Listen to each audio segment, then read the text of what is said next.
I will tell you exactly how it happened, because the galaxy deserves to hear it from someone who stood in that chamber and watched every single warning go ignored. My name is Vorath Sen, Senior Diplomatic Attaché of the Nithari Confederation, and I spent 40 years serving on the Galactic Council. I watched empires rise and fall. I watched species tear each other apart over scraps of territory that no one would remember in a century. I thought I had seen everything the galaxy could produce. I was wrong.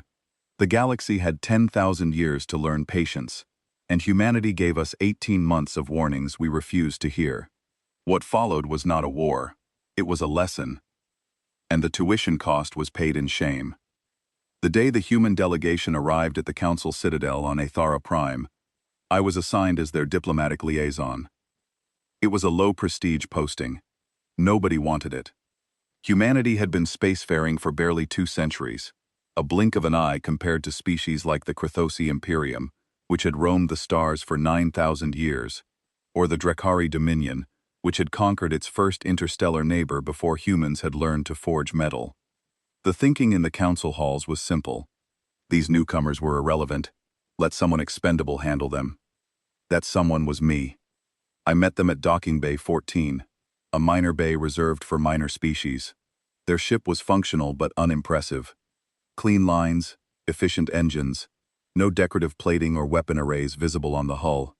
Most species arrived at Aethara Prime in vessels designed to intimidate, bristling with visible armament, flanked by escort craft meant to demonstrate the reach and power of the civilization behind them. The Krathosi delegation had arrived in a dreadnought so massive that it needed its own orbital parking lane. The Drakari had come in a warship, whose hull was painted with the symbols of every species it had conquered. 6 people walked off the human ship. 6.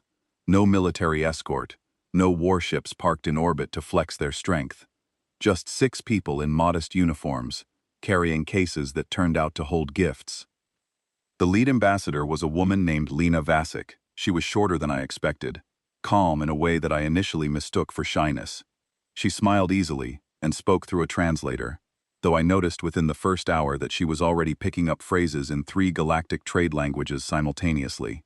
Her mind moved quickly behind those patient eyes. She shook my hand, which is a human greeting involving physical contact, and her grip was warm and firm. She looked me in the eyes when she spoke, and I remember thinking that she seemed genuine in a way that most diplomats simply are not. The gifts she brought were strange by galactic standards. Music recordings from their homeworld, beautiful compositions in formats I had never encountered. Botanical samples, seeds and dried flowers pressed between sheets of clear material, each one labeled with its name and the region of Earth where it grew. And a handwritten letter from their unified government, addressed to the Council, expressing hope for peaceful cooperation, handwritten, with ink on paper. In an age of quantum communications and neural-linked dictation, a human being had sat down with a pen and physically formed each word by hand. I had not seen such a thing in my entire career. I found it oddly moving, though I did not say so at the time. When she presented these gifts to the full council chamber, the reaction was mixed. A few delegates from the smaller species leaned forward with genuine interest. Most found it embarrassing, the way one is embarrassed when a child gives a crudely drawn picture to an adult who did not ask for one. The Drakari Dominion's representative, a towering figure named Crassus, who had personally overseen the subjugation of 3 lesser species, picked up one of the botanical samples, held it between 2 claws, and laughed. He laughed loudly enough for the entire chamber to hear. He said something about weeds, and a ripple of amusement passed through the assembly. Lena Vasic watched him do it. She did not react. She simply waited for him to finish, then continued her presentation, as though nothing had happened. I watched her face during those seconds of laughter, and I saw nothing. No anger, no shame, no visible response at all. At the time, I interpreted that as acceptance. Now I know it was control. The membership petition itself was unremarkable. Humanity asked for standard membership, trade access, navigation rights, a single seat on the lower assembly. They did not demand elder-tier privileges. They did not posture or boast about accomplishments. They presented their case with facts, requested consideration, and waited. When the Council's Military Assessment Board asked the standard question about their defense capabilities, A question every species must answer, as a condition of membership. Lena Vasic answered simply. We have sufficient defense capabilities, she said. We prefer not to elaborate. The assessment board noted this as a likely indicator of minimal military strength. I noted it as an unusual choice of words. Sufficient. Prefer not to elaborate. Not, cannot elaborate. Not, do not have the capacity to elaborate. Prefer not to. It was the answer of someone who was choosing silence, not someone who had nothing to say. But nobody else noticed. Nobody cared enough to notice. The first real test came during the territorial mapping phase, which is a bureaucratic process where new member species submit their claimed territories for recognition and potential dispute resolution. Humanity submitted a modest list, a handful of colony worlds, some mining outposts, a few research stations on the edges of explored space.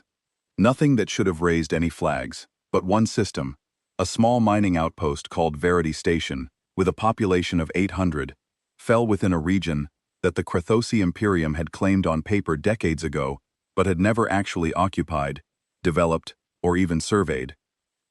The Krathosi delegate, a career military officer named Vorsan, who treated the council chamber like an extension of his command deck, stood up and demanded that humanity vacate the system immediately.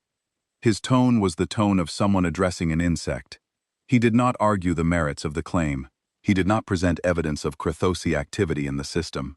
He simply stated that the system belonged to the Imperium by right of prior claim, and that humanity would remove its civilians within 30 standard days, or face unspecified consequences. What happened next is the moment I return to in my memory more than any other. Lena Vasic stood. She was calm. She always was. She addressed the chamber with that same quiet voice, the one that never rose above conversational volume, the one that forced you to listen because she would not come to you. We would respectfully ask the Imperium not to provoke us over this matter, she said. We will gladly accept arbitration. We believe that the evidence will confirm our legitimate presence in this system, and we are confident in the process. But please, do not provoke us. The chamber went silent for perhaps 3 seconds. Then Vorsan smiled. It was the slow, predatory smile of someone who has identified weakness. Several other delegates chuckled. Vorsan called her response adorable. He said the word slowly, as though tasting it, drawing it out for the benefit of the gallery, and the chuckling spread through the chamber like a wave. I counted 11 delegates who laughed openly. Dozens more smiled. Even some of the minor species, the ones who should have felt kinship with a newcomer being bullied by an elder power, looked away in embarrassment rather than support. Lena Vasic stood there and took it. She did not flinch. She did not raise her voice. She did not argue. She sat down. But I felt something in that moment, a faint chill along the ridge of my spine that I could not explain. Something about the way she said please. It was not the please of someone begging from a position of desperation. It was the please of someone who knows exactly what comes after the asking stops. It was the please of someone standing between two things and holding one of them back. Membership was granted at the lowest tier. Humanity accepted without complaint. Over the following months, I watched the human delegation operate with a discipline that I found quietly remarkable. They attended every session without fail, even the procedural sessions that most delegates skipped. They voted modestly, never swinging above their weight, never forming conspicuous alliances. They built trade relationships with minor species, the small civilizations that the elder powers treated as background noise. They were polite. They were patient. They never raised their voices. Not once. Not even when the Drekari delegate made a habit of referring to them as the flower people, a mocking reference to the botanical gifts that caught on as a running joke in the council corridors. Several council factions began to view humanity as a resource to be exploited. They were compliant, eager to cooperate, and apparently without teeth. The Thaleri Commerce Guild started testing the boundaries of their trade terms. The Krathosi continued to press their territorial claim against Verity Station through procedural channels. The Drekari whispered in back channels about stripping humanity's voting rights entirely, just to see what would happen. It was the behavior of predators circling something they believed was prey, each one nipping at the edges, waiting to see who would take the first real bite. I reviewed the intelligence dossier on Earth that the Council's analysts had prepared. It was 14 pages long. 14. Most species received 300 pages or more. The Crethosi dossier was over 500. Even the Pelosi Free States, a minor trading civilization with no military significance whatsoever, had a dossier of 60 pages. Humanity got 14. The brevity struck me as odd, but I assumed it meant there was simply nothing interesting to report. A small world, a young species, a modest civilization with pleasant manners and poor strategic judgment. Nothing worth the paper. I know now that the dossier was short, because there was almost nothing to find. Not because humanity had nothing to hide, but because their intelligence services had made absolutely certain that nothing could be found.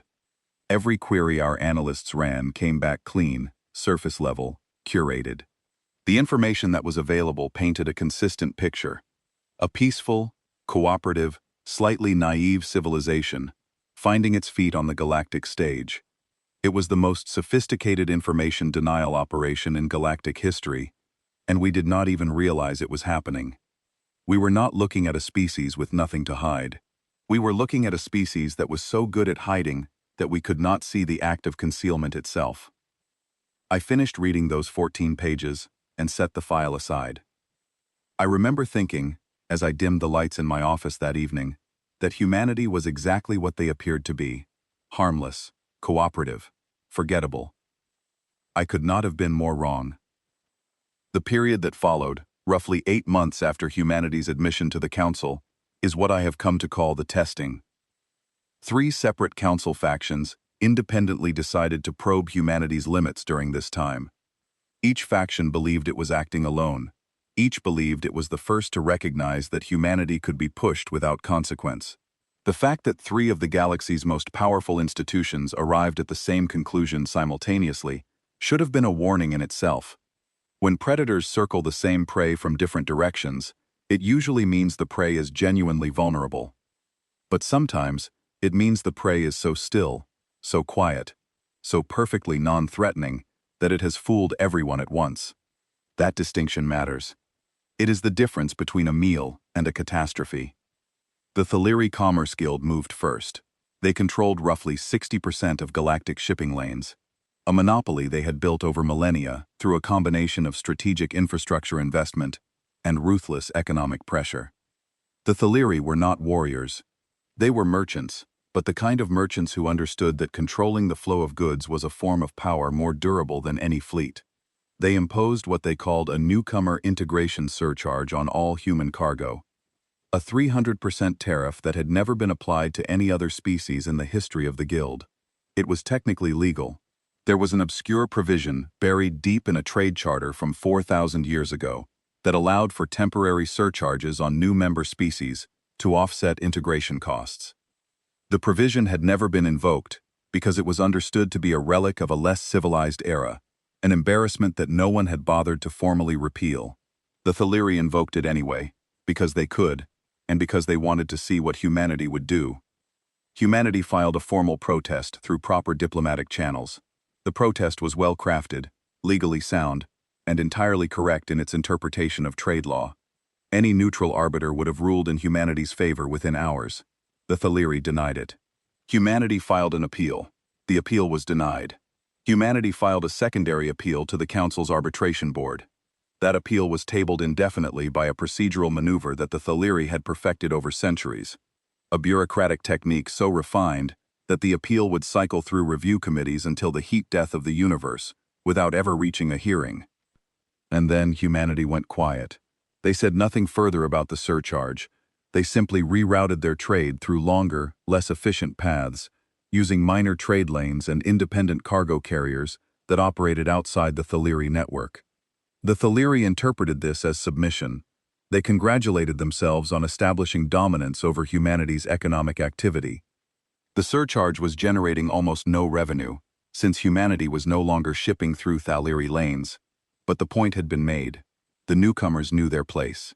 Or so the Thaleri believed. What I learned later is that the rerouting was not an act of surrender. It was an act of cartography. Humanity was mapping every alternative route in the galaxy. Every independent lane, every unmonitored corridor, every gap in sensor coverage, every back channel that bypassed the choke points that the established powers controlled.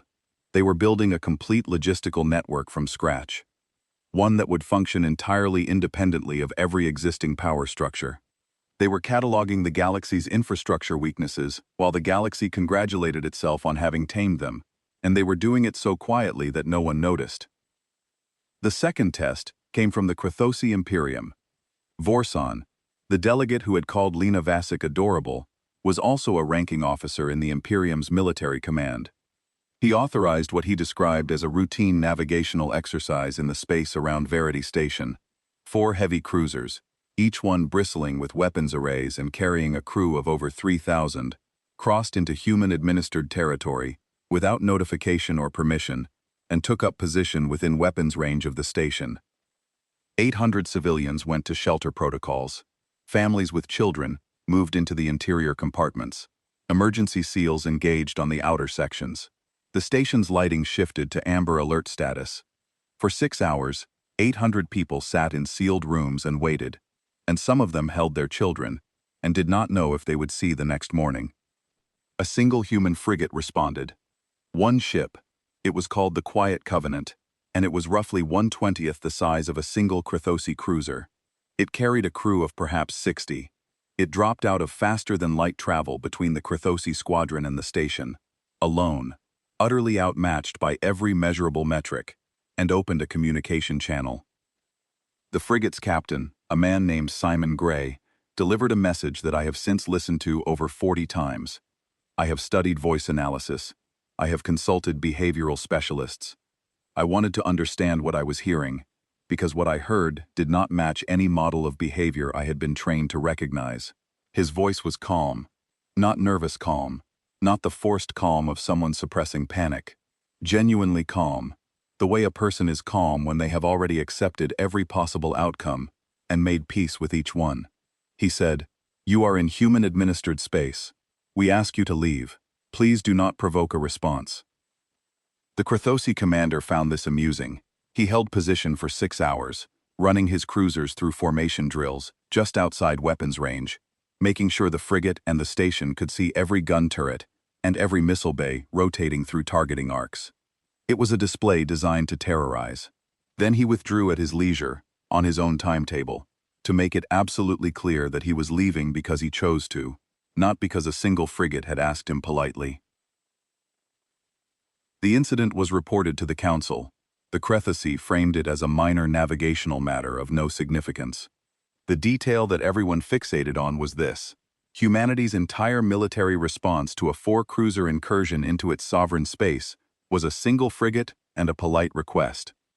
This became a joke in the council halls that persisted for weeks. Delegates would pass each other in the corridors and say, "Please do not provoke a response," in exaggerated imitation of Captain Gray's measured tone, and then laugh. Someone had it printed on commemorative tokens and distributed them at a diplomatic reception. I saw 3 of them on delegates' desks. One delegate from the Thaleri Commerce Guild used his as a paperweight. I did not laugh. Something about the incident burrowed into my thinking and would not let go. I sat in my office replaying the audio of Captain Gray's transmission, cycling through it again and again, and I kept coming back to one observation that I could not resolve. He had not sounded afraid. He was commanding a ship with 60 crew members, facing 4 heavy cruisers that could have vaporized the Quiet Covenant in a single volley, and he had not sounded afraid. He had sounded like someone delivering a message that he hoped, genuinely and personally hoped, would be heard and heeded, not because he feared what would happen to him if it was not, because he feared what would happen to them. I began watching the human delegation more carefully after that. What I saw changed my assessment in ways that made me profoundly uncomfortable. Their calm was not passive, it was practiced. There is a difference, and it is an important one. Passive calm is the absence of strong feeling. Practiced calm is the active, continuous suppression of it. I started catching details that I had previously missed. The way Lena Vasic's eyes tightened fractionally whenever the Krathosi incident was mentioned in conversation. The way her aide, Peter Calloway, would place one hand flat on the table when certain topics arose, pressing down slowly as though anchoring himself to something solid. The way the entire delegation would shift almost imperceptibly when a provocative comment was made in the chamber, not toward aggression, but toward a kind of collective stillness, as though they were all simultaneously choosing not to react, as though not reacting required effort, as though restraint was an active process that demanded energy and focus and will. I raised my concerns in a private meeting with the intelligence chief of my own government, the Nithari Confederation. His name was Director Telesis, and he was a career analyst with 200 years of experience reading species behavior. I told him what I had observed. I told him I believed humanity's calm was not a sign of weakness, but a sign of something else entirely, something I could not yet name, but which unsettled me at a level deeper than professional analysis. Telesis listened politely, reviewed my notes, thanked me for my diligence, and dismissed my concerns. The humans are a minor species with a minor fleet, he said. Their behavior is consistent with a young civilization that understands its limitations and is wisely choosing accommodation over confrontation. Do not project complexity where simplicity is sufficient, Vorath. Sometimes a quiet species is simply quiet. I left that meeting unconvinced, but I did not push further. That is one of the regrets I will carry for the rest of my life. The third test was the worst. The Drakari Dominion, which had led the laughter at humanity's botanical gifts, and which maintained the largest active military force on the Council, proposed formal economic sanctions against humanity. The stated justification was failure to disclose military assets, a requirement that existed in the Council Charter, but had never, in the entire history of the institution, been enforced against any species. Every member state had undisclosed military assets. It was understood. It was accepted. It was the way things worked. The Drakari were not invoking this rule because they cared about compliance. They were invoking it because they wanted to humiliate humanity publicly, to demonstrate that the Council could be wielded as a weapon against a species too weak to defend itself, and because they believed there would be no consequences for doing so. The vote was held in full session. It passed narrowly. My own Nithari Confederation abstained, which I had argued for strenuously and which satisfied no one. The sanctions froze humanity's remaining trade access and restricted their navigation rights to a handful of approved corridors. It was economic strangulation, slow and deliberate, designed not to kill but to weaken, to make humanity dependent on the goodwill of species that had none to offer. After the vote, Lena Vasic stood. The chamber was buzzing with conversation, delegates congratulating each other on the political victory or complaining about the implications for their own trade arrangements. She waited until the noise died down. She did not call for order. She did not raise her voice. She never raised her voice. She simply stood at the podium and waited, and one by one, the voices trailed off, because something about her stillness commanded a silence that shouting never could. "We have complied with every requirement of membership," she said. "We have answered every question asked in good faith. We have not threatened anyone. We have not harassed anyone. We have not violated a single provision of the Charter." She paused. The chamber was quiet. "I am asking the Council, formally and with full sincerity, please do not continue to provoke us. This is not a threat. It is a request. You do not understand what you are doing." The Drakari delegate, Crassus, leaned forward in his seat. His voice carried the absolute confidence of someone who had never encountered a problem that could not be solved with sufficient force. "We understand perfectly," he said. "You are afraid." Lena Vasic looked at him. I was close enough to see her face clearly. Her expression did not change. Nothing moved.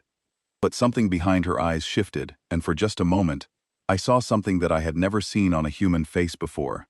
It was not anger. It was not fear. It was not even defiance. It was grief. The specific, terrible grief of someone who has seen the future with perfect clarity and knows that nothing they say, no argument they make, no plea they offer, will change what is coming. She sat down without another word. That evening, I returned to my quarters and began my own quiet investigation into humanity. I reached out to every minor species that had engaged in direct trade with humans over the previous months. Most had nothing unusual to report. The humans were generous, fair, reliable, and pleasant to work with. But one contact, a Pelosi merchant named Dren, who operated a small cargo fleet on the Galactic Fringe, told me something that embedded itself in my mind like a splinter and has never come out. He said he had visited a human civilian station once, an outpost near the border of human space, while conducting a routine cargo exchange.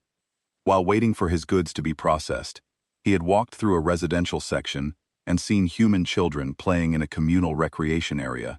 They were playing some kind of structured game, an exercise involving small teams moving through an obstacle course built into the floor of the space.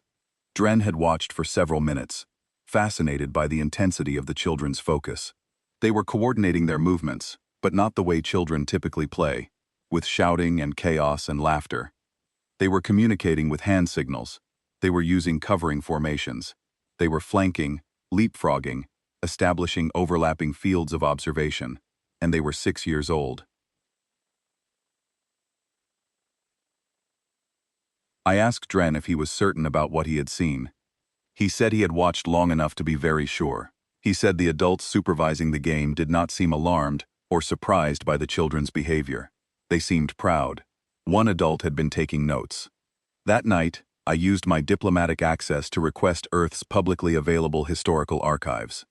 What I received was heavily curated, sanitized, stripped of anything operationally sensitive. Entire categories of information were simply absent, but buried in a cultural overview document, filed under a heading about educational philosophy, I found a reference to something called the containment doctrine. It was described as a foundational human policy governing all interactions with alien civilizations. The document was partially redacted, with entire sections blacked out behind classification markers that I did not recognize and could not circumvent. But the unredacted portion contained a single line that I have never forgotten. It read, "We know what we are. The galaxy does not. It is in everyone's interest that this remains the case." I read that line 3 times. Then I sat in the dark for a long while, listening to the ambient hum of the station, thinking about 6-year-old children executing flanking maneuvers in a playground. I drafted a classified memo to the Nithari High Council. I titled it, "Recommendation to cease all provocative actions toward Earth immediately." I outlined everything I had observed, everything I had learned, every detail that pointed toward a species that was not weak, but deliberately, carefully, systematically concealing its true nature behind a mask of modesty. I recommended that the Nithari Confederation distance itself from all anti-human actions and begin building an independent diplomatic relationship with Earth outside the Council framework. I flagged the memo as urgent. The memo was received by the High Council's administrative office. It was filed in the classified archive. It was never opened. I confirmed this later, after everything had happened, when such confirmations no longer mattered. No one in the Nithari High Council ever read the document.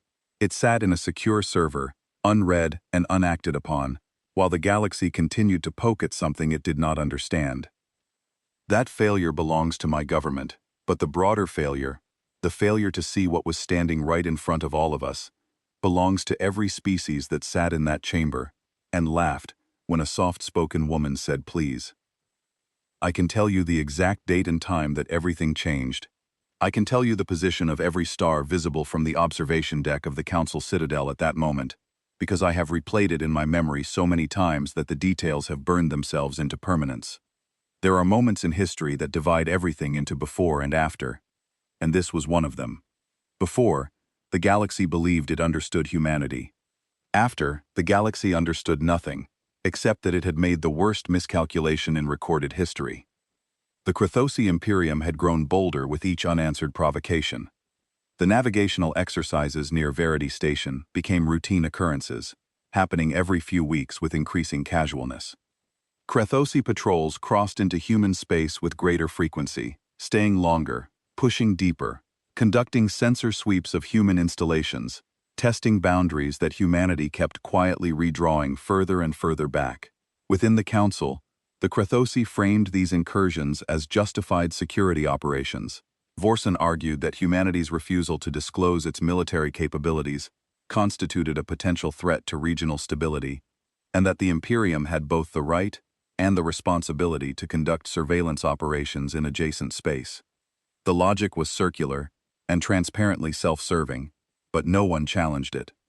Challenging Vorson meant challenging the Krathosi Imperium, and no one wanted to spend political capital defending the Flower People. Then Vorson overreached. He authorized what the Krathosi Military Command officially designated as a security stabilization operation against the Verity system. 3 full battle groups were dispatched, 12 capital ships, each one a mobile fortress capable of reducing a planetary surface to glass, supported by fighter screens, logistic vessels, and electronic warfare platforms. The force was wildly disproportionate to the target, a mining station with 1,200 civilians, no military garrison, and a defensive capability limited to meteor deflection systems. That disproportion was precisely the point. Vorsan was not mounting a military operation. He was staging a demonstration. He wanted to show the galaxy that the Krathosi Imperium could take whatever it wanted from humanity, and that no one, least of all the humans themselves, would lift a finger to stop it.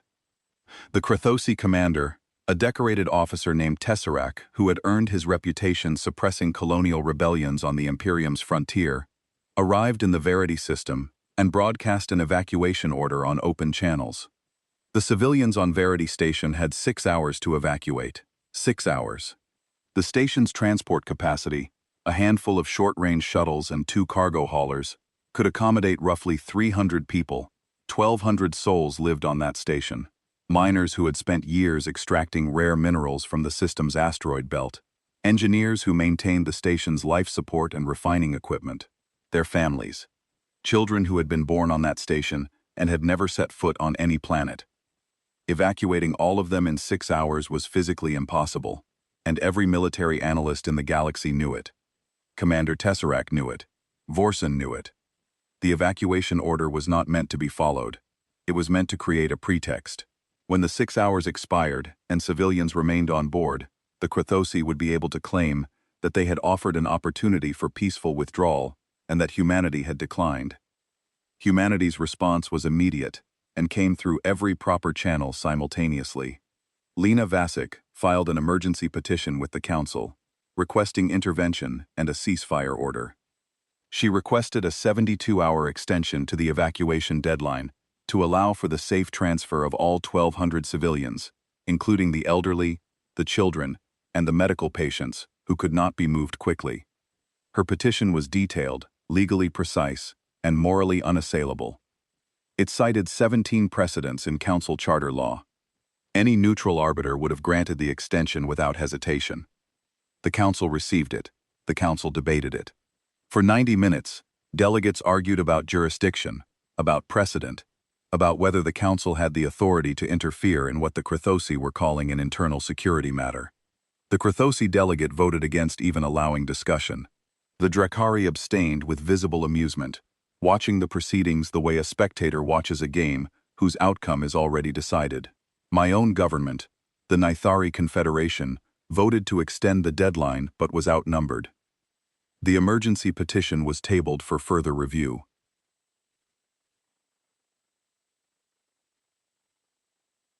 While the Council debated procedure, the clock ran out. Commander Tesseract, acting either under direct orders from Vorsan or on his own authority as theater commander, opened fire on Verity Station's outer ring. He later described the action in his official report as a compliance enforcement measure, a warning shot, intended to encourage the remaining civilians to expedite their evacuation. The shot struck 2 habitat modules in the station's residential section. The modules lost pressure instantly. Emergency bulkheads activated, sealing the breaches, but the decompression cycle lasted 11 seconds before the seals engaged. 11 seconds of vacuum exposure in a residential corridor. 47 people died. 31 adults and 16 children. The youngest was 3 years old. Her name was Sophie Mercer, and according to the station's internal logs, she had been asleep in her bed when the outer wall of her family's quarters failed. Her father, a mining engineer named Colin Mercer, survived because he was on the other side of a bulkhead that sealed in time. He spent the next 3 hours trying to reach his daughter's compartment before rescue teams pulled him away. I learned these details later. At the time, they were just numbers on a casualty report. The Council received a terse communication from the Krathosi Military Command, stating that minor structural damage had occurred during the stabilization operation, and that casualties were being assessed. Minor structural damage, casualties being assessed. Those were the words they used for 47 dead civilians. For 16 dead children. For a 3-year-old girl whose bedroom became a vacuum while she slept. The council expected outrage. When the confirmed casualty numbers reached the chamber, every delegate braced for the storm. They expected fury, demands for intervention, perhaps a desperate military response from whatever modest forces humanity could scrape together. They expected the behavior of a wounded animal, loud and thrashing and ultimately futile. History had taught the council what small species did when they were hurt by larger ones. They screamed, they begged, they submitted. What they got was silence. The human delegation's offices went dark within an hour of the confirmed casualty report. The lights turned off, the communication channels closed. Lena Vasic was not seen. Peter Calloway was not seen. No member of the human delegation appeared in any council space. No messages were sent. No protests were filed. No emergency session was requested. No public statements were issued. The human presence on Ithara Prime simply ceased to exist, as completely and suddenly as a candle being extinguished. For 72 hours, there was nothing. I tried to make contact. I went to the human embassy in person and found the doors sealed. Not locked, sealed. There is a difference. A locked door says come back later. A sealed door says something has changed. I transmitted messages on every frequency I had access to, through every diplomatic back channel I had built over 18 months of working alongside the human delegation. I received a single automated response, identical each time, regardless of the channel or the urgency of my message. All diplomatic channels are temporarily suspended. Please stand by. Please stand by. I cannot adequately describe what those 72 hours felt like. The council chamber continued to function. Sessions were held. Business was conducted, but there was an undercurrent of unease that grew with each passing hour. A low vibration of wrongness that even the most dismissive delegates could not entirely ignore. Several members joked that humanity had given up, that they had retreated into their embassy to weep, and would eventually emerge to accept whatever terms the Krathosi imposed. Crassus, the Drakari delegate, suggested publicly that the council should begin proceedings to revoke humanity's membership entirely, arguing that a species incapable of defending its own civilians had no place among spacefaring civilizations. His comment drew laughter, but the laughter was thinner than before. Less confident. The silence from the human embassy was doing something to the atmosphere that no one wanted to acknowledge. I did not laugh at any of this. I sat in my office watching the clock, and I felt a growing dread that I could not rationalize away. A species that had endured months of escalating provocations, with patient, measured, meticulously diplomatic responses, had suddenly gone completely silent after its people were killed. That was not the behavior of a species that had given up. That was the behavior of a species that had finished talking. On the 4th day, the doors of the human embassy opened. Lena Vasic walked into the council chamber at the start of the morning session. I was in my usual seat near the front of the observation gallery, and I saw her before most of the delegates did. She looked different, not physically, though there were shadows under her eyes that had not been there before, and a tightness in her jaw that spoke of sleepless nights. The difference was in her bearing. The warmth that had characterized every interaction I had witnessed over the previous 18 months was gone. Not suppressed, not hidden beneath a diplomatic mask. Gone entirely. Removed, the way a surgeon removes something from a body when it can no longer be permitted to remain. What was left was something clean and hard and very, very still. She was not alone. Behind her walked a man I had never seen before. He was tall, gray-haired, somewhere in the middle years of human life. He wore no diplomatic insignia, no decorative pins, no rank markers that I recognized from any database.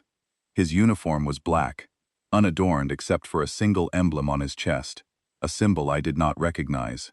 No one in the chamber did. He walked the way certain things move when they have been designed for a single purpose, with economy and precision, without wasted motion, without any gesture that did not serve a function. And he looked at the assembled delegates the way a cartographer looks at terrain, measuring distances, assessing angles, cataloging features. Not with hostility, with the calm, professional attention of someone who has already completed his calculations and is simply verifying the variables. Lena Vasic stood at the speaker's podium and introduced him. His name was Fleet Commander Dominic Harlan, and he represented the United Earth Strategic Command. Strategic Command. Those two words moved through the chamber like a pressure wave. No one had ever heard them before. They were not in any intelligence briefing, any diplomatic file, any military assessment. The United Earth Strategic Command did not appear in any database the Council maintained. It did not exist in any report filed by any analyst from any species. And yet here stood its representative, in a uniform that bore no resemblance to anything humanity had ever shown us, wearing an emblem that no one could identify, carrying himself with the absolute stillness of someone who does not need to prove anything to anyone in the room, because proof is no longer the point. Lena Vasic read a statement. Her voice was level, precise, and completely empty of emotion. Every word was measured. Every pause was deliberate. 47 citizens of Earth, including 16 children, were killed in an unprovoked attack on sovereign human territory, she said. Earth has classified this event under Doctrine 7. The chamber stirred. Several delegates leaned forward. The Krathosi delegate shifted in his seat. I gripped the armrest of my chair and did not let go. A delegate from the Pelosi Free States raised a procedural question, her voice carefully neutral. What is Doctrine 7? Lena Vasic did not blink. Doctrine 7 is the formal and complete revocation of the containment doctrine, she said, effective immediately. She offered no further explanation. She did not elaborate on what the containment doctrine was, what revoking it meant, or what would follow. She stated the fact and waited. The way someone states that a fuse has been lit and then steps back. Fleet Commander Harlan moved to the podium. He addressed the Krathosi delegate directly, and his voice carried a quality that I can only describe as gravitational. It pulled the noise out of the chamber. It pulled the air out of the room. It left nothing behind but his words, falling into silence like stones into deep water. You have 72 hours, he said. Withdraw all military assets from the Verity system. Return the remains of our dead. Submit to a formal inquiry into the attack on our civilians. This is not a negotiation. This is not a request. You were asked, repeatedly, and with genuine sincerity, not to provoke us. You were told, clearly and without ambiguity, that you did not understand what you were doing. You did not listen. You now have 72 hours. Vorson, the Krathosi delegate, began to respond. He drew breath. He opened his mouth. He was 3 words into what was clearly going to be a contemptuous dismissal, when Harlan cut him off with 4 words spoken at exactly the same volume and exactly the same pace. 71 hours, 59 minutes. Then he turned and walked out of the chamber. Lena Vasic followed. The door closed behind them with a sound that seemed to echo far longer than physics should have allowed. The chamber erupted into chaos. I did not participate in the shouting that followed. While delegates screamed and accused and postured and performed outrage, I went to my office, sealed the door, and began pulling every file I could access on Earth's history. I had tried this once before, months ago, and found almost nothing. But now, with Doctrine 7 invoked, and the containment doctrine apparently lifted, I found that archives which had previously been empty or inaccessible were suddenly available. Not all of them. Not the operational files, not the military specifications, not the strategic assessments, but the historical record, the cultural memory, the story of what humanity was before it came to the stars. What I read over the next 12 hours changed my understanding of the species permanently. I read about the great wars of their pre-spaceflight era, conflicts that engulfed their entire planet and killed hundreds of millions of their own kind, not over centuries, over years. I read about weapons that could split atoms and release the energy of a star on the surface of a world, weapons they had built, tested, stockpiled by the thousands, and aimed at each other while going about their daily lives as though the weapons did not exist. I read about chemical agents designed to dissolve lung tissue and biological programs that explored every conceivable method of ending life on a massive scale. I read about their strategic doctrines, their game theory, their concept of mutually assured destruction, a framework in which peace was maintained by the mutual promise that any attack would result in the annihilation of both parties. They had lived under that shadow for generations and called it stability. I read about their evolutionary history, how they had risen to dominance on their homeworld, not through natural weapons or armor or speed, but through two traits that, combined, made them the most dangerous organism their planet had ever produced: the ability to cooperate in large groups and the ability to persist. They were endurance predators. Their ancestors had hunted prey by following it, on foot, for days, never stopping, never resting, until the target collapsed from exhaustion. Their bodies were built for sustained effort, under conditions that would kill most species. Their psychology was wired for threat assessment, pattern recognition, long-term planning, and the maintenance of coordinated group aggression over extended periods. And then I found the containment doctrine itself, the full text, or as much of it as had been declassified. It was not a military policy, it was a civilizational commitment, ratified by every government on Earth at the time of unification, taught in every school, embedded in every cultural institution. The document began with a preamble that I will paraphrase because I cannot forget its meaning. It said, "We are a species forged in conflict. Our history is written in blood. Our greatest technological achievements were driven by the need to kill more efficiently. We have looked at ourselves clearly, without flinching, and we know what we are. As we enter the wider galaxy, we carry this knowledge as both our greatest burden and our most sacred responsibility. The galaxy must not see us as we were. We must become what we wish to be. And we must ensure that the part of us that destroys is never given reason to emerge." The phrase, "Please do not provoke us," was not a diplomatic formula. It was not a bluff. It was not a negotiating tactic. It was a plea, a genuine, desperate, heartfelt plea from a species that knew exactly what it was capable of and had built its entire post-unification identity around the solemn promise to never let that capability loose again. Every time Lena Vasic stood in that chamber and said please, she was not performing weakness. She was performing the single hardest thing a human being can do.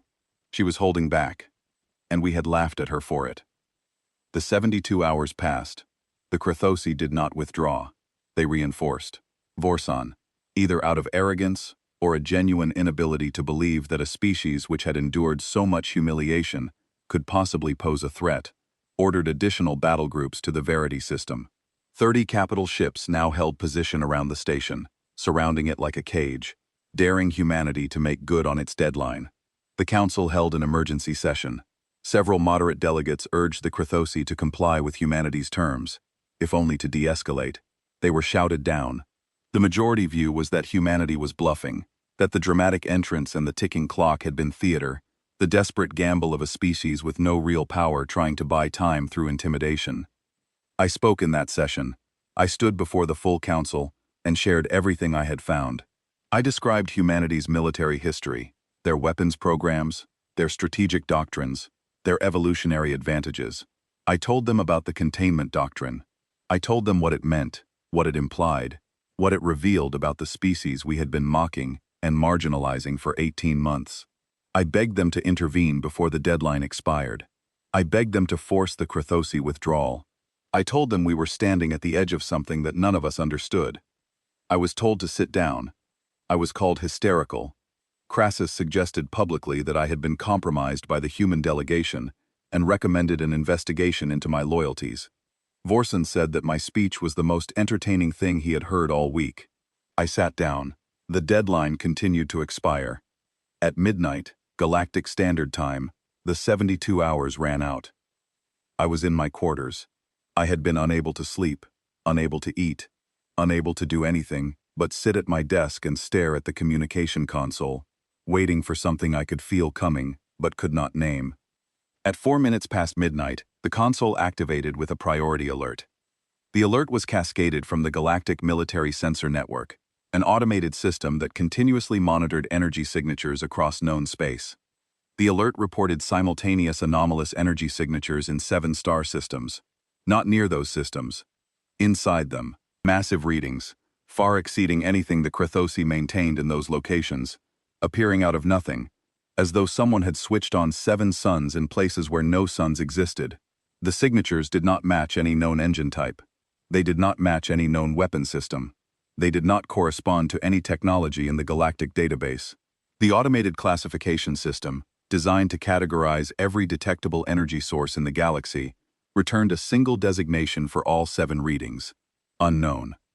I looked at the sensor data on my screen. I looked at the 7 points of light blooming simultaneously across the galactic map, each one centered on a Krithosi military staging system. And I whispered a prayer to gods I had stopped believing in decades ago. What happened in the next 6 hours was the most concentrated display of military capability the galaxy had ever witnessed. I need you to understand the word I am choosing here. I am not saying the most destructive. I am not saying the most brutal. I am saying the most precise. Every action was targeted. Every strike was calculated. Every movement was coordinated with a level of control that our military analysts later described as theoretically impossible for a force of that size operating across that many simultaneous theaters. And it is the precision, not the power, that should concern you. Because power without control is a natural disaster. It is frightening, but it is mindless, and it can be endured. Power with perfect control is something entirely different. It is a statement. It says we could have done anything we wanted, and we chose to do exactly this, and nothing more. Humanity's strategic fleet dropped out of faster-than-light travel simultaneously in 7 star systems. Not near the Krithosi staging points, inside them, past every sensor perimeter, every gravitational tripwire, every defense grid, every early warning network. The technology required to accomplish this was supposed to be impossible. Faster-than-light emergence within a defended star system, bypassing all detection, requires not only propulsion systems beyond the galactic catalog, but also masking technology capable of concealing the energy signature of an entire fleet during transition. Our physicists had published papers proving that such concealment violated fundamental principles of energy conservation. Humanity's fleet apparently did not agree with our physicists. The Krithosi detected the human ships only when humanity chose to reveal itself. That is not speculation. That is the conclusion reached independently by every analysis conducted after the fact. The fleet was present and in position for an estimated 11 minutes before it activated its transponders. During those 11 minutes, it had already surrounded every target, locked every weapons system, and established total electronic dominance over every Krithosi military network in all 7 systems. By the time the Krithosi knew the fleet was there, the operation was already over in every way that mattered. What followed was execution. The ships were not what anyone expected.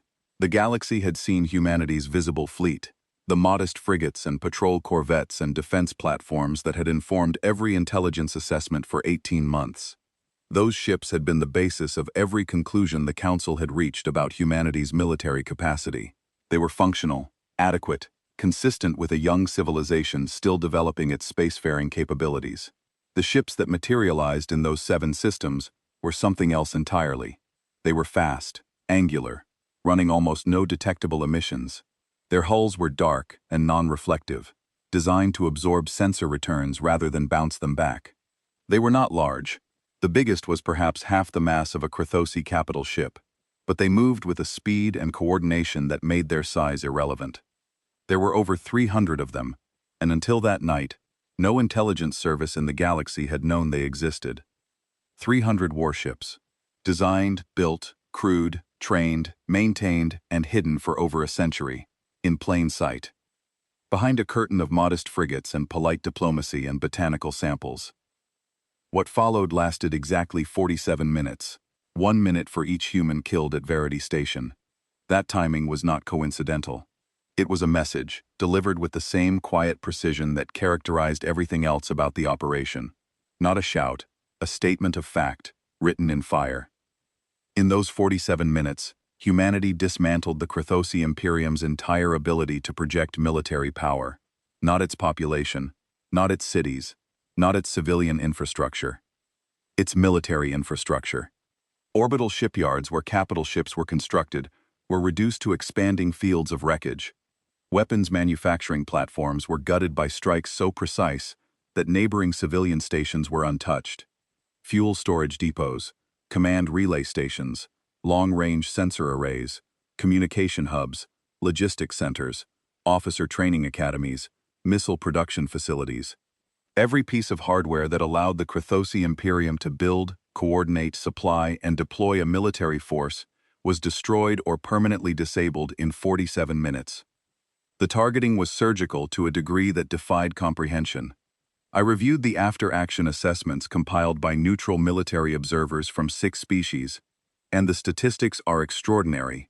In the orbital complex above the Krathosi industrial world of Tesseract, the largest warship manufacturing facility in Imperium space, human weapons struck 37 individual targets within a structure that spanned over 400 kilometers of orbital infrastructure.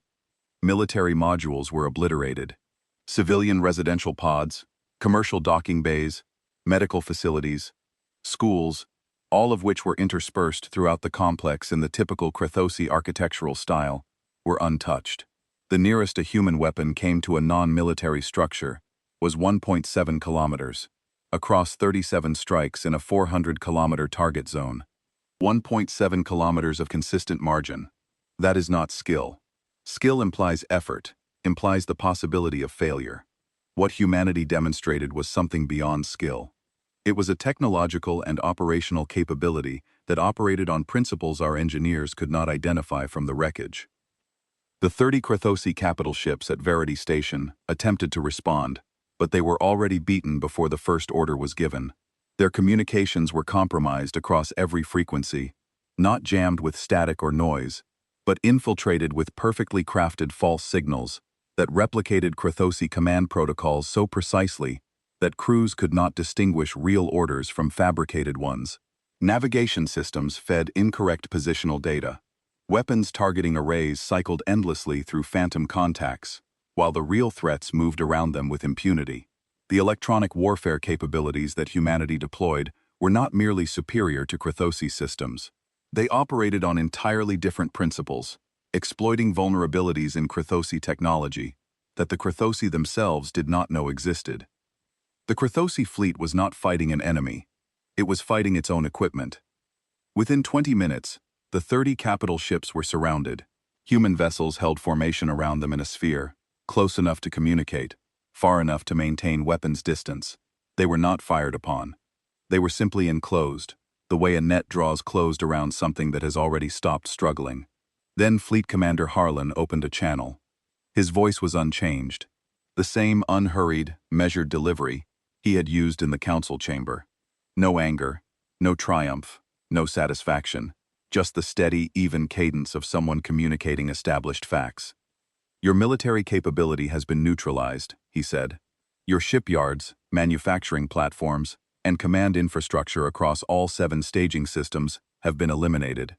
You may surrender your vessels and be escorted safely to your homeworld, or you may engage us and be destroyed.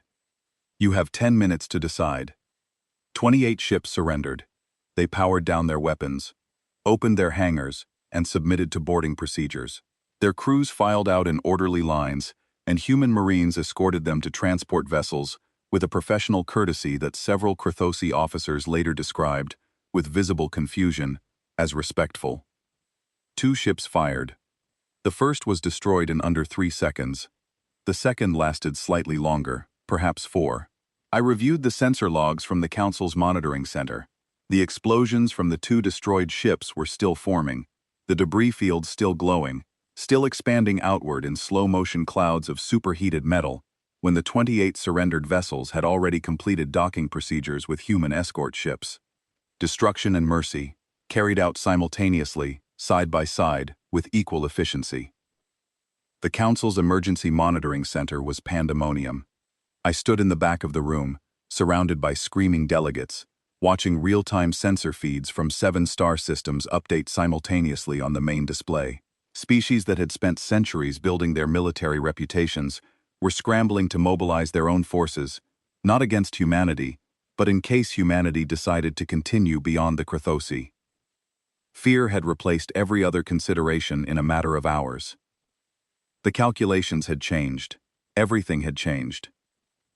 The Drakari Dominion, which had laughed at the botanical gifts, which had led the sanctions campaign, which had called humanity afraid, issued a formal statement rescinding all sanctions and expressing, in language so effusive it bordered on worship, deep and abiding respect for Earth's sovereignty and the wisdom of its people. The statement was released less than 3 hours after the operation began, It was the fastest diplomatic reversal in council history. Crassus personally drafted a letter of apology to Lena Vasic that ran to 4 pages and contained the phrase, "profound admiration," 11 times. I watched delegates who had made jokes about "please do not provoke us" scramble to send messages to the human embassy, expressing friendship and solidarity. I watched the commemorative tokens disappear from desks. I watched the most powerful institutions in the galaxy pivot from contempt to terror in the span of a single morning. And through the terror, I understood something that made everything worse. This fleet had not been built in response to the provocations. The ships were too advanced, too numerous, too perfectly coordinated. The crews were too experienced. The technology was too mature. This force had existed before humanity ever arrived at Ithara Prime, before the membership petition, before the botanical gifts, before Lena Vasic said please for the first time. Humanity had entered the council carrying flowers and music, knowing that 300 warships were waiting behind them in the dark. They had smiled and cooperated and endured insults and economic warfare and military provocations, and they had said please over and over again, all while maintaining a hidden strategic force capable of dismantling an interstellar empire in less than an hour. The modest frigates, the single quiet covenant standing alone against 4 cruisers, had been deliberate, a performance. Designed to look exactly weak enough to be dismissed, exactly capable enough to be plausible. The real fleet had been waiting, patient and silent and ready, and every day that humanity asked the galaxy not to provoke them was another day they hoped they would never have to use it. Military analysts from 12 species spent the following days trying to comprehend the scope of what had been concealed. Their conclusions were unanimous and deeply unsettling. The visible fleet had been a facade. The technological gap between what humanity had shown and what it actually possessed was not a matter of degree. It was a matter of category. Humanity was operating at a level of military technology that placed it generations ahead of every other species in the galaxy. Independent development at this scale was considered impossible for a civilization as young as humanity. One analyst, a Pelosi weapons theorist named Reshtar, wrote a line in her final assessment that I believe captures the magnitude of the miscalculation better than anything else produced by anyone in the aftermath. She wrote, "We were not dealing with a young species. We were dealing with an old species that chose to appear young." 3 days after the operation concluded, I received a private message from Lena Vasic. It was the first direct communication from the human delegation since the crisis began. It was brief. "Ambassador Sen," it read, "you tried to warn them. I want you to know that we noticed, and we are grateful. What happens next will be difficult for everyone, but it will be fair. I hope you will help us ensure that." I sat in my office and read those words many times. Then I began drafting a response. I did not know what I would say, but I knew that whatever came next, I would not make the mistake of underestimation again. The galaxy had been reshaped in 47 minutes, and every living being in it would spend the rest of their lives learning to live in the new reality. The question was no longer whether humanity was powerful. That question had been answered permanently. The question was what they intended to do with that power, and for the first time in the history of the Galactic Council, every species in the chamber was listening. Lena Vasic returned to the council chamber 6 days after the operation. The room was full. Every seat was occupied. Delegates who routinely skipped sessions had traveled from their homeworlds. Species that maintained only token representation had sent their most senior officials. The observation galleries were packed to capacity.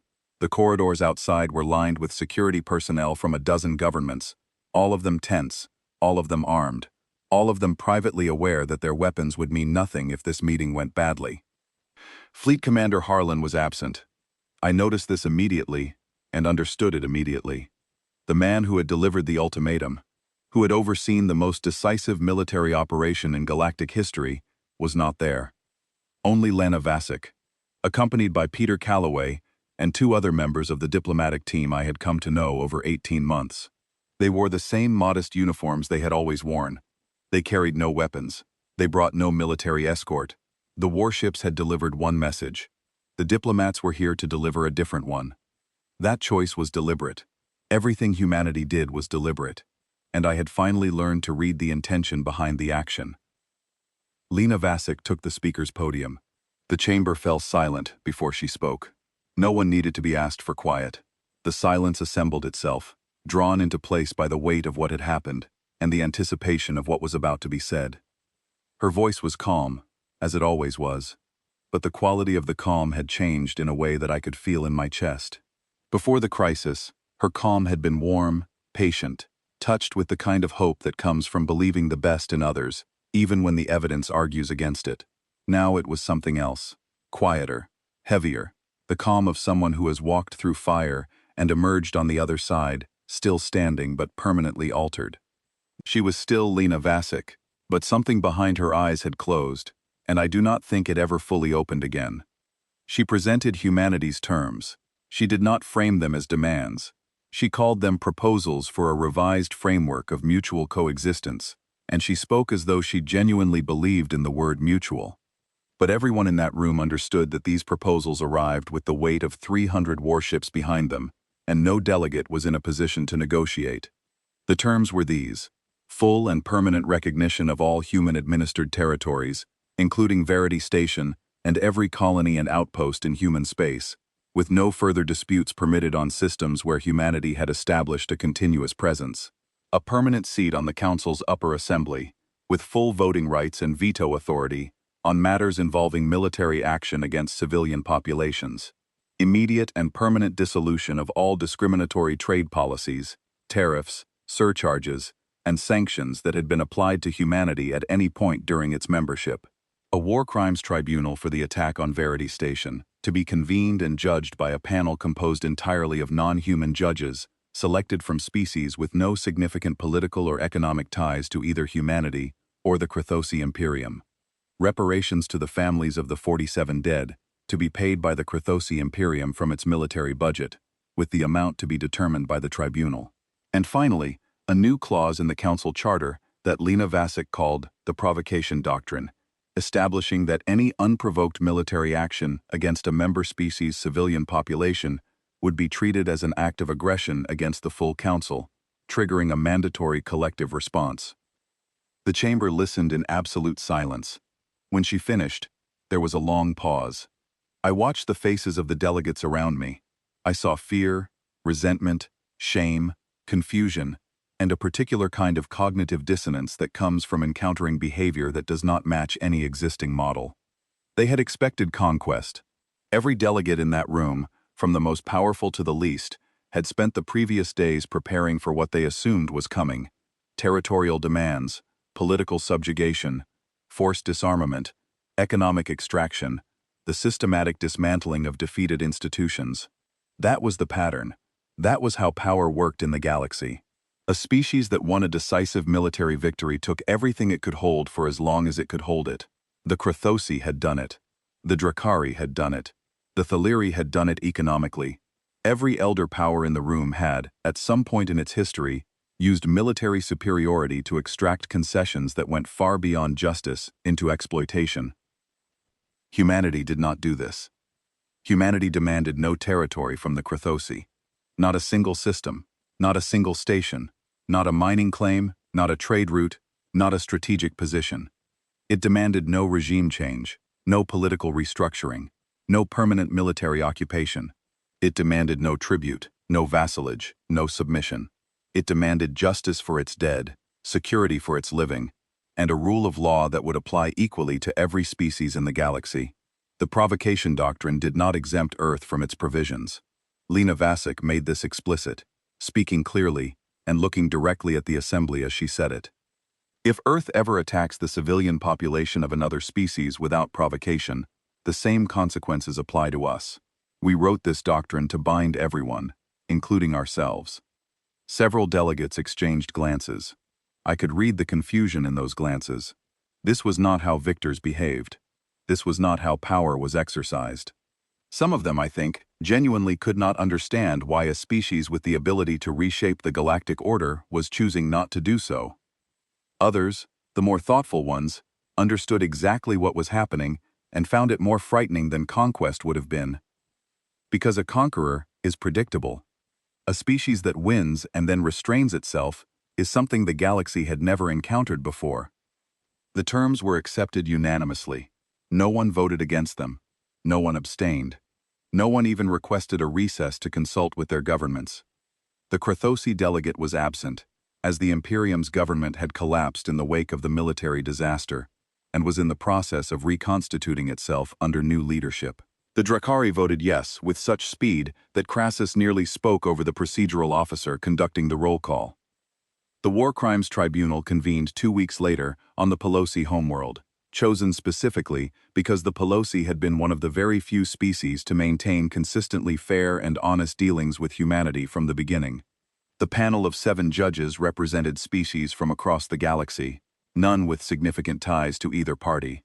Humanity's legal team presented evidence methodically and without theatrics. Forensic analysis of the damaged habitat modules, communication logs showing the evacuation timeline, the impossible 6-hour deadline, the denied request for extension, medical records of the 47 dead, including the cause of death for each individual, station internal logs showing where each person had been at the moment of the attack. They presented Sophie Mercer's name. They presented her age. They presented the location of her bed relative to the breach point. They presented everything, laid it before the tribunal with the care and precision of people who wanted the truth to speak for itself. And then they stepped back. They did not argue for maximum punishment. They did not deliver emotional appeals. They let the evidence stand and asked the galaxy to judge. The Krathosi officers responsible for the attack were tried, convicted, and sentenced. Commander Tesseract, who had given the order to fire on the residential modules, received the tribunal's harshest penalty, permanent exile from Krathosi space, and the formal stripping of all military rank and honors. The sentences were not as severe as many had expected. Humanity had not advocated for severity. They had advocated for acknowledgement, for a formal, public, permanent, undeniable declaration that what happened at Verity Station was a violation of the principles the Council claimed to uphold, that it was wrong, and that it would not be tolerated again by anyone against anyone. In the weeks that followed, the ripple effects of the provocation doctrine spread through the galaxy like a slow wave reshaping a coastline. Several Council species quietly began reviewing their own military doctrines, recognizing that the rules had changed and that the new rules had teeth. The Drakari Dominion, which had maintained a policy of aggressive territorial expansion for centuries, formally suspended all offensive military operations and began a comprehensive retraining program for its entire command structure, implementing rules of engagement that would have been considered laughable 6 months earlier. They did this not out of moral awakening, but out of fear, and everyone understood that. But the result was the same. Civilians in 3 contested border regions, who had lived for generations under the constant threat of Drakari incursion, experienced something they had never known before: security. Quiet nights. The absence of the low-frequency dread that comes from knowing that a warship could appear in your sky at any moment. The peace was built on terror rather than conscience, and everyone knew it. But the children who slept safely did not care about the distinction. I met with Lena Vasic privately for the first time since the crisis. We sat in a small conference room adjacent to the main council chamber, just the 2 of us, with no aides and no recording equipment. She had agreed to the meeting at my request, responding to my message within minutes with a simple yes and a time. When I arrived, she was already there, sitting at the table with 2 cups of a hot human drink called coffee. She had remembered that I preferred warm beverages. I asked her the question that had been consuming me since the night the sensor data lit up, and I prayed to gods I no longer believed in. I asked her why. Not why humanity had responded with force to the killing of its civilians. That I understood. I asked why they had spent 18 months asking, over and over, with what I now recognized as genuine and desperate sincerity, for the galaxy not to provoke them. Why they had endured the insults, the tariffs, the border violations, the laughter, the commemorative tokens, the sanctions, all of it, without once revealing that they had the power to end it at any moment. Why they had not simply shown their strength from the beginning and avoided the entire terrible chain of events that ended with 47 people dying in vacuum. The deep, internal silence of someone reaching into a place they do not visit willingly and do not enjoy remembering. She told me about Earth.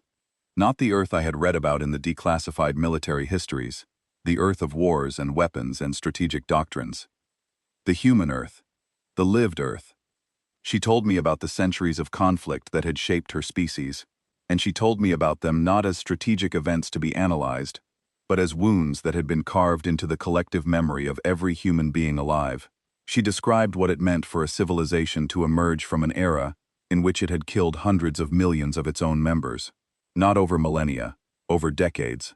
She talked about the cultural scars, the generational trauma, the way certain words and images could trigger a response in humans that bypassed all rational thought and dropped them into a state of readiness for violence that their ancestors would have recognized instantly. She talked about the nightmares that still moved through human culture, like underground rivers, invisible on the surface, but shaping everything above them. She talked about how every generation since the unification had grown up with one foundational lesson, woven into every aspect of their education, their art, their philosophy, their politics, their daily lives. One lesson that was taught before any other and reinforced every day until it became as natural as breathing. The lesson was this: we are capable of things that would horrify any species in this galaxy, and our greatest achievement is not our technology, our ships, our weapons, or our fleet. Our greatest achievement is our decision, renewed every single day, to hold ourselves back. The containment doctrine, she said, was not a strategy for deceiving the galaxy. It was a strategy for protecting the galaxy from humanity, and for protecting humanity from itself. When they achieved spaceflight and began encountering other intelligent species, the fear within Earth's leadership was not that those species would attack them. The fear was that humanity would eventually find a reason to attack them. Not because humans were cruel or evil by nature, because they were what their history had made them, a species forged in the crucible of constant conflict, possessing an almost limitless capacity for organized violence, and carrying within their collective memory the precise knowledge of how easily and how quickly that capacity could be unleashed. They had seen it happen. They had done it to each other. They knew the speed at which civilized restraint could collapse, and the beast underneath could emerge. "Please do not provoke us," Lena said, was never a veiled threat. It was never a negotiating tactic. It was never posturing. It was a confession. Every time I stood in that chamber and said those words, I was telling you something true about my species. I was saying that we have spent 300 years trying to become something other than what our history made us.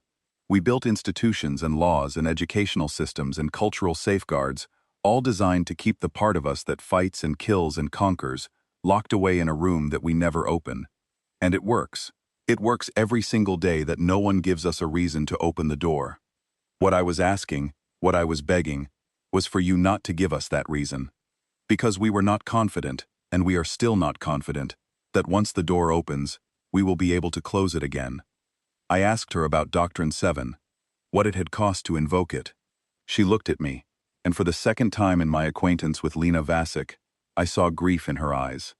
Not the sharp, immediate grief of loss, but the slow, heavy, permanent grief of something that cannot be repaired.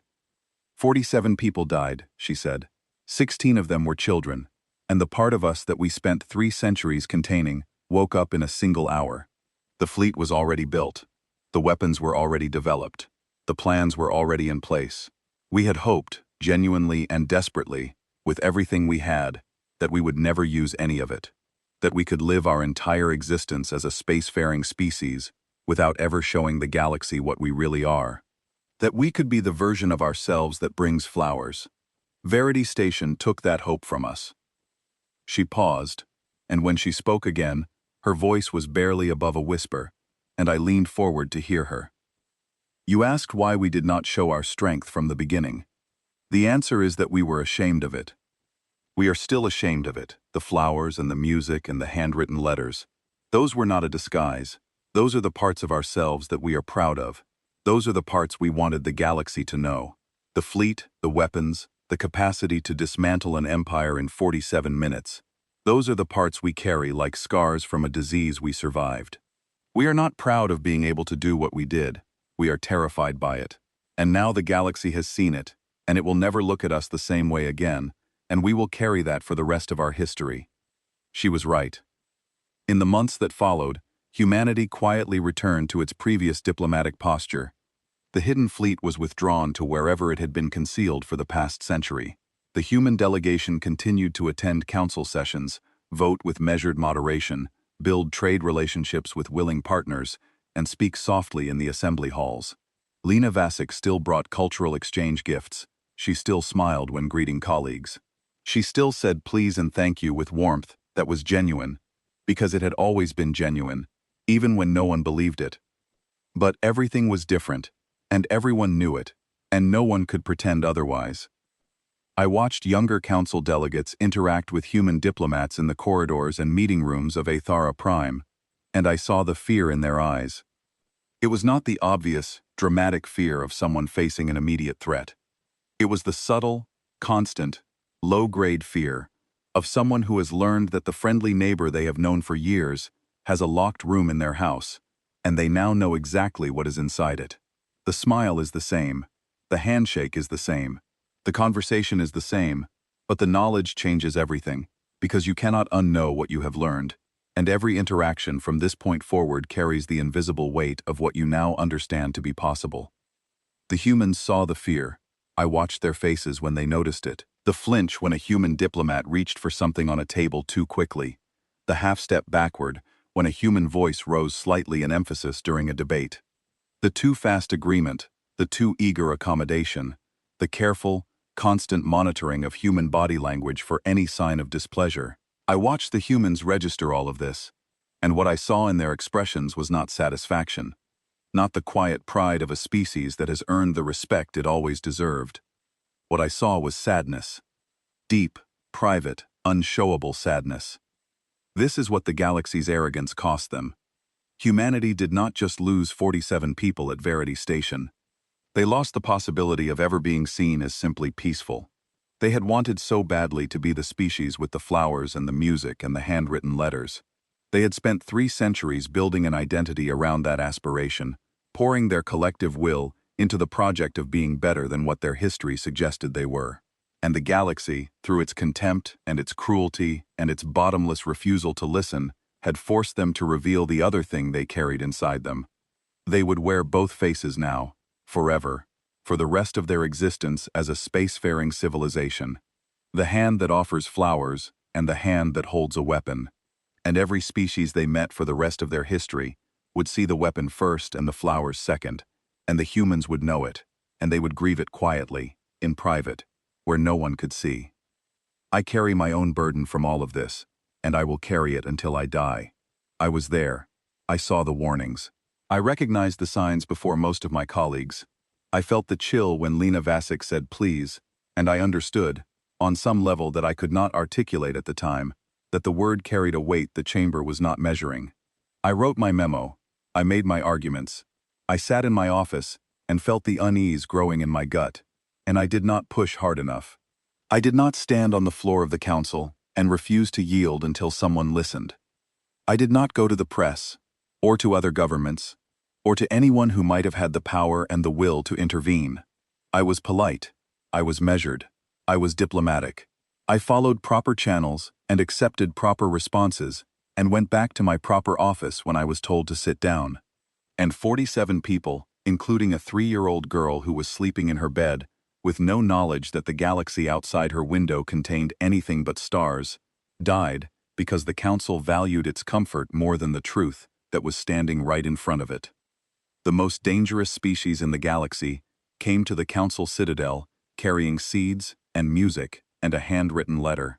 They asked for the smallest possible seat at the table. They endured mockery and economic strangulation and military provocation with a patience and a grace that should have been recognized as extraordinary, because it was. Restraint on that scale, maintained for that long, in the face of that sustained and deliberate disrespect, is not weakness. It is the single most difficult expression of strength that any civilization can demonstrate. It requires more courage, more discipline, more sheer force of will than any military campaign ever fought. They did not want to fight. They begged us, literally stood before the assembled powers of the galaxy and begged not to be pushed into fighting. And we heard that plea and called it cowardice, because we did not have the imagination to recognize what we were looking at. I understand now what "please do not provoke us" really meant. It meant we have already fought the hardest war imaginable. The war against our own nature. And we won. We won that war every single day for 300 years. Every morning, we chose to be the version of ourselves that builds and creates and reaches out in friendship, rather than the version that conquers and destroys. Do not make us fight that war again.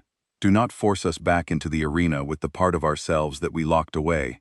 Because if you do, if you push us past the line we drew for ourselves, we are not certain that the better version of us will win the second time. The galaxy learned, too late, what that warning meant. I hope this record ensures that it is never forgotten. Not the military power. The power is the least important part of the story. What must be remembered is the restraint. The centuries of choosing, every single day, to be gentle when they could have been terrible. That is the true measure of a civilization. Not what it is capable of destroying, but what it chooses, day after day, not to destroy. The flowers were real. The music was real. The handwritten letter was real. The please was real. We should have listened,